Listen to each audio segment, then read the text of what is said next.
ಹೊಟ್ಟೆ ಕಿಚ್ಚು ಬಂದ್ಬಿಡದೆ ದೇವೇಗೌಡರು ಕುಟುಂಬಕ್ಕೆ ಅಂತಕ್ಕಂಥ ಸುಳ್ಳು ಅಪಪ್ರಚಾರ ಮಾಡೋದೇ ಬೇಡ. ಒಕ್ಕಲ್ತನ ಮಾಡ್ತಕ್ಕಂಥ ಪ್ರತಿಯೊಬ್ಬ ಬಡ ರೈತನು ಕೂಡ ಒಕ್ಕಲಿಗಾರ ಹೌದಾ ಅಲ್ವೋ ದಯವಿಟ್ಟು ಹೇಳಿ. ಒಕ್ಕಲ್ತನ ಮಾಡ್ತಕ್ಕಂಥ ಪ್ರತಿ ರೈತನು ಕೂಡ ಆ ಬಡ ರೈತನ ಜೊತೆಯಲ್ಲಿ ನಿಲ್ತಕ್ಕಂಥದ್ದು ನಮ್ಮ ಧರ್ಮ ಆಗಿರಬೇಕೋ ಬೇಡವೋ?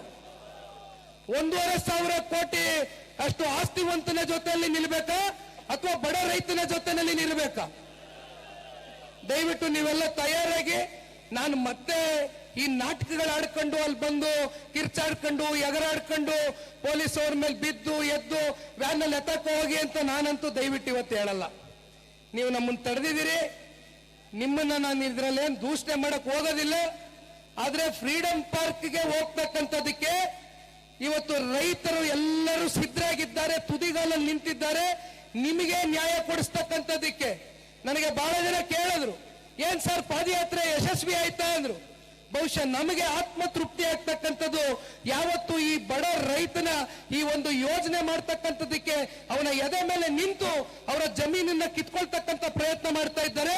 ಅಂತ ಸರ್ಕಾರದ ಈ ಯೋಜನೆ ಸಂಪೂರ್ಣವಾಗಿ ಕೈ ಬಿಡಬೇಕು.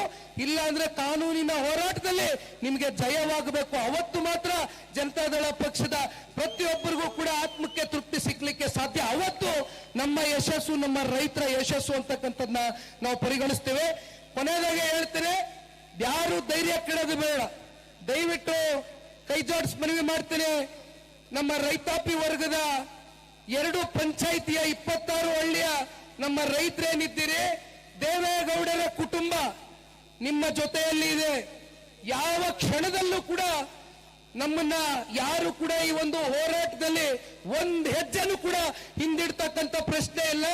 ನಾನು ಒಂದು ಮಾತು ಇವತ್ತು ಬಹಳ ಭಾವನಾತ್ಮಕವಾಗಿ ದೇವೇಗೌಡರು ನೋಡಿದಾಗ ಅನಿಸಿದ್ದು, ಅವರು ಸುದೀರ್ಘವಾದಂತ 64 ವರ್ಷದ ರಾಜಕಾರಣದ ಜೀವನದಲ್ಲಿ ಮೊದಲನೇ ಬಾರಿ ಇಡೀ ರಾಜ್ಯದ ಜನ ಅವ್ರು ಎಷ್ಟು ನೊಂದಿದ್ದಾರೆ ಅಂತಕ್ಕಂಥದ್ದನ್ನ ನೋಡಿದ್ದೀವಿ. 15 ದಿನದ ಹಿಂದೆ ನಮ್ಮ ಮನೆಯಲ್ಲಿ ಆಗಿರ್ತಕ್ಕಂಥ, ನಮ್ಮ ಮನಸ್ಸಿನ ಮೇಲೆ ಆಗಿರ್ತಕ್ಕಂಥ ಆ ದೊಡ್ಡ ಆಘಾತವೂ ಕೂಡ ನೀವು ನೋಡಿದ್ದೀರಿ. ಇಂಥ ಸಂದರ್ಭದಲ್ಲಿಯೂ ಕೂಡ ನನ್ನ ರೈತ, ನನ್ನನ್ನ ಬೆಳೆಸಿರ್ತಕ್ಕಂಥ ರೈತ, ನನ್ನನ್ನ ಮುಖ್ಯಮಂತ್ರಿ ಮಾಡಿರ್ತಕ್ಕಂಥ ಜನ, ನನ್ನನ್ನ ಪ್ರಧಾನಮಂತ್ರಿ ಮಾಡಿರ್ತಕ್ಕಂಥ ಜನ ಕಷ್ಟದಲ್ಲಿದ್ದಾರೆ.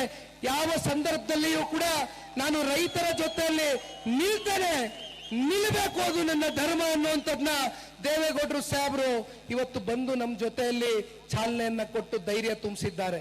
ಹಾಗಾಗಿ ದೇವೇಗೌಡರು ಸಾಹೇಬರಿಗೆ, ಸನ್ಮಾನ್ಯ ಕುಮಾರಣ್ಣ ಅವರಿಗೆ, ಇಲ್ಲಿ ನಮ್ಮ ಭೋಜಣ್ಣ ಅವರು ಹಿರಿಯಕರಿದ್ದಾರೆ, ಮಂಜಣ್ಣ ಅವರು, ಕೇರ್ಪೇಟೆ ಮಂಜಣ್ಣ ಅವರು, ಶರಣ್ ಗೌಡ್ರು, ಬಹಳ ಜನ ಇದ್ದಾರೆ. ನಾನು ಒಬ್ಬೊಬ್ಬರ ಹೆಸರು ಹೇಳಿ ಒಬ್ಬರ ಹೆಸರು ಬಿಡೋದು ಬೇಡ. ಆದ್ರೆ ಇವತ್ತು ನೀವೆಲ್ಲರೂ ಕೂಡ ಅನುಮತಿ ಕೊಟ್ರೆ ವಿಧಾನಸೌಧದವರೆಗೂ ಹೋಗಿ ಪ್ರಶ್ನೆ ಮಾಡ್ತಕ್ಕಂಥದ್ದಕ್ಕೆ, ಫ್ರೀಡಂ ಪಾರ್ಕ್ ನಲ್ಲಿ ನಮ್ಮ ಹಕ್ಕನ್ನ, ನಮ್ಮ ರೈತರ ಭೂಮಿಯನ್ನ ವಾಪಸ್ ನೀವು ತಗೊಳ್ತಕ್ಕಂಥದಕ್ಕೆ, ಹಿಂಪಡಿತಕ್ಕಂಥದಕ್ಕೆ ಸರ್ಕಾರದ ಮೇಲೆ ಒತ್ತಾಯವನ್ನ ಮಾಡ್ತಕ್ಕಂಥದ್ದಕ್ಕೆ ಫ್ರೀಡಂ ಪಾರ್ಕ್ ನಲ್ಲಿ 18ನೇ ತಾರೀಕಿನ ದಿನ ಸನ್ಮಾನ್ಯ ದೇವೇಗೌಡರು ಸಾಹೇಬರು ಬರ್ತಾರೆ, ಸನ್ಮಾನ್ಯ ಕುಮಾರಣ್ಣ ಅವರು ಕೂಡ ಆಗಮಿಸ್ತಾರೆ. ಬಹುಶಃ ವಿಧಾನಸಭೆಯು ಕೂಡ, ಸದನವೂ ಕೂಡ ನಡೀತಾ ಇರುತ್ತೆ. ಈ ಸಂದರ್ಭದಲ್ಲಿ ಸರ್ಕಾರ ನಮಗೆ ಉತ್ತರ ಕೊಡಬೇಕಾಗ್ತದೆ.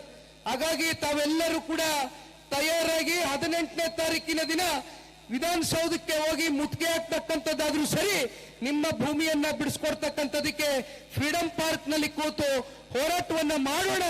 ಅದು ವಿಧಾನಸೌಧದವರೆಗೂ ನಿಮ್ಮ ಹೋರಾಟದ ಕೂಗು ಕೇಳ್ತಕ್ಕಂಥದಕ್ಕೆ ನಾವು ನೀವೆಲ್ಲರೂ ಹೋರಾಡಬೇಕು ಅಂತಕ್ಕಂಥದ್ದು ಈ ಸಂದರ್ಭದಲ್ಲಿ ಹೇಳ್ತಾ, ಮತ್ತೆ ಬಹಳಷ್ಟು 2 ದಿನಗಳಿಂದ ರೈತರು ತುಂಬಾ ಜನ ಹೆಜ್ಜೆ ಹಾಕಿದ್ದೀರಿ. ಮಳೆ ಬಂತು, ಬಿಸಿಲು ಬಂತು, ಯಾವುದಕ್ಕೂ ನೀವು ಲೆಕ್ಕ ಮಾಡಲಿಲ್ಲ. ಅನ್ನದಾತರು ನುಡಿಸ್ಬೇಕು ಅಂತ ಅನ್ನದಾತರು ಬಂದಿದ್ದೀರಿ. ಬಹುಶಃ ಈ ಒಂದು ಕೂಗು ಇದೇ ರೀತಿ ಇರಲಿ, ಈ ಒಂದು ಆಕ್ರೋಶ ಇದೇ ರೀತಿ ಇರಲಿ, ಈ ಒಂದು ಬೆಂಕಿ ಇದೇ ರೀತಿ ಇರಲಿ. ಬೆಂಕಿ ಯಾವ ಕಾರಣಕ್ಕೂ ಕೂಡ ಆರಿಸೋದಕ್ಕೆ ಬಿಡೋದು ಬೇಡ. ಆರಿಸೋದಕ್ಕೆ ಬಹಳ ಜನ ಪ್ರಯತ್ನ ಪಡ್ತಾರೆ, ಎತ್ತಿಕ್ತಾರೆ, ಎತ್ಕಟ್ತಾರೆ, ಎದುರಿಸ್ತಾರೆ, ಬೆದರಿಸ್ತಾರೆ. ಮತ್ತೊಂದು ವಿಚಾರ ನಾನು ನೊಂದಿ ಹೇಳಲೇಬೇಕಾಗ್ತದೆ. ಕೊನೆಯದಾಗಿ JMC ಮಾಡ್ತಕ್ಕಂಥದಕ್ಕೆ ಪೊಲೀಸರನ್ನ ಕಳಿಸ್ತಾರೆ, ಅಧಿಕಾರಿಗಳನ್ನ ಕಳಿಸ್ತಾರೆ. ಅವತ್ತು ಪಾಪ ನಮ್ಮ ಹಳ್ಳಿಯ ಹೆಣ್ಣು ಮಕ್ಕಳು ಏನೋ ಪರ್ಕೆ ಕಡ್ಡಿ ಎತ್ಕೊಂಡಿದ್ದು ಏನ್ ದೊಡ್ಡ ದೊಡ್ಡ ಆಯುಧಗಳು ಎತ್ಕೊಂಡ್ರ, ಏನ್ ಗನ್ ತಗೊಂಡ್ರ, ಶರಣ್ ಗೌಡ್ರು ಹೇಳ್ದಂಗೆ ಏನಾರು ಬುಲೆಟ್ ಆರಿಸಿದ್ರ? ಯಾಕೆ ಮಾಡಿದ್ರಪ್ಪ ಇದನ್ನ? ಒಪ್ಪಿಗೆ ಇದ್ದಿದ್ರೆ, ನೀವು ಒಪ್ಪಿಗೆ ಪಡೆಯೋ ಕೆಲಸ ಮಾಡಿದ್ರೆ, ನೀವು ಕನ್ಸೆಂಟ್ ತಗೊಂಡಿದ್ರೆ ಯಾಕಪ್ಪ ನೀವು ಕದ್ದಿ ಮುಚ್ಚಿ JMC ಮಾಡಕ್ ಬರ್ಬೇಕಾಗಿತ್ತು? ಅದಾದ ಮೇಲೆ ಏನ್ ಮಾಡ್ತೀರಿ? ರೈತ ಹೆಣ್ಣು ಮಕ್ಕಳ ಮೇಲೆ, ರೈತ ಮಹಿಳೆಯರ ಮೇಲೆ FIR ನ ದರ್ಜಿಸ್ತೀರಿ, FIR ನ ದಾಖಲಿಸ್ತೀರಿ. ಇದರಿಂದ ಅರ್ಥ ಏನ್ ಕೊಡುತ್ತೆ? ಏನ್ ರೈತ ಮಹಿಳೆಯರು, ರೈತ ಮುಖ